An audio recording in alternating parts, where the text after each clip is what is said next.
Ringkasan pelajaran hayat Kisah Para Rasul Berita 40 dengan judul Perkembangbiakan di Asia Kecil dan Eropa melalui ministri sekelompok sekerja Paulus bagian ke-6. Dalam berita ini kita sampai pada Kisah Para Rasul pasal 14 ayat 21b sampai 28. Kitab Kisah Para Rasul adalah satu kitab tentang ekonomi Allah. Kitab Kisah Para Rasul bukan hanya berkenaan dengan pergerakan rasul-rasul. Ini adalah satu kitab yang memperlihatkan kepada kita pengaturan zaman Allah, ekonomi Allah, pengaturan Allah dalam ekonomi kekalnya. Dalam Kisah Para Rasul pasal 14 ayat 22 mengatakan bahwa Paulus dan Barnabas menguatkan jiwa murid-murid itu dan menasihati mereka supaya mereka bertekun di dalam iman, dan mengatakan bahwa untuk masuk ke dalam kerajaan Allah, kita harus mengalami banyak sengsara. Menguatkan jiwa murid-murid adalah menguatkan mereka dalam pikiran, emosi, dan tekad mereka. Kemudian, menurut Kisah Para Rasul pasal 14 ayat 22, Paulus dan Barnabas menasihati murid-murid untuk bertekun di dalam kepercayaan. Sekarang dalam pasal 14 ayat 22, mereka dinasihati untuk bertekun di dalam kepercayaan, yaitu mereka didorong untuk mengenal dan bertekun di dalam wahyu yang sempurna mengenai ekonomi perjanjian baru Allah sebagai satu perkara yang sangat dalam dan tinggi.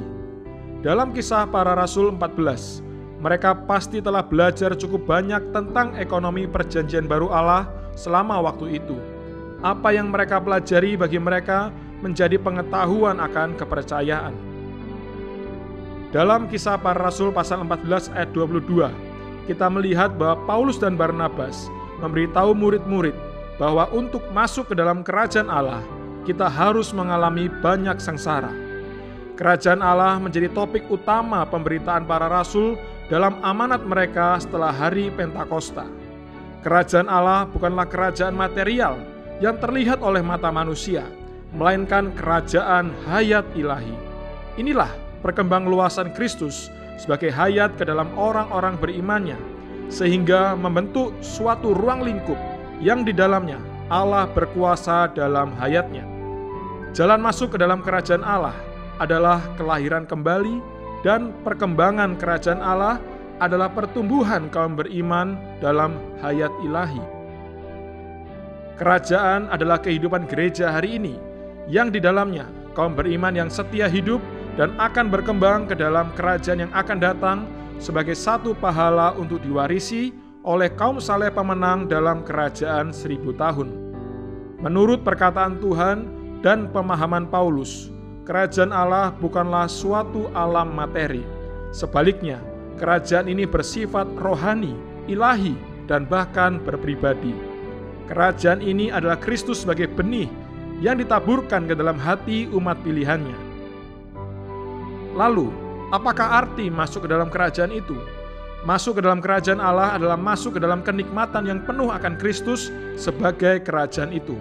Sepanjang abad, beberapa agama lainnya juga telah dipakai oleh musuh Allah untuk menghambat umat Allah masuk ke dalam kenikmatan yang penuh akan Kristus yang al-muhid sebagai kerajaan Allah. Kaum beriman belum masuk ke dalam kenikmatan itu. Mereka masih berada dalam perjalanan. Karena itu, Paulus menasihati untuk bersiap menghadapi banyak sengsara. Tetapi melalui sengsara ini, kita harus berusaha untuk masuk ke dalam alam kenikmatan yang penuh akan Kristus yang bangkit dan naik ke surga sebagai kerajaan Allah.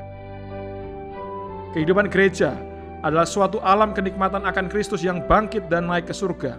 Dalam kehidupan gereja, menurut Kisah Para Rasul pasal 14 ayat 23 mengatakan, di tiap-tiap jemaat, rasul-rasul itu menetapkan penatua-penatua bagi jemaat itu. Dan setelah berdoa dan berpuasa, mereka menyerahkan penatua-penatua itu kepada Tuhan, yang kepadanya mereka percaya.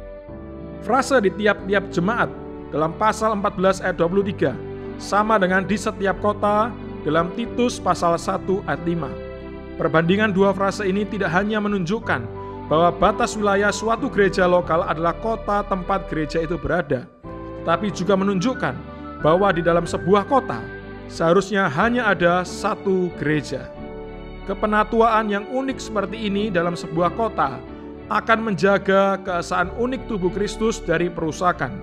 Ini merupakan satu syarat mutlak untuk memelihara tata tertib yang tepat dalam gereja lokal.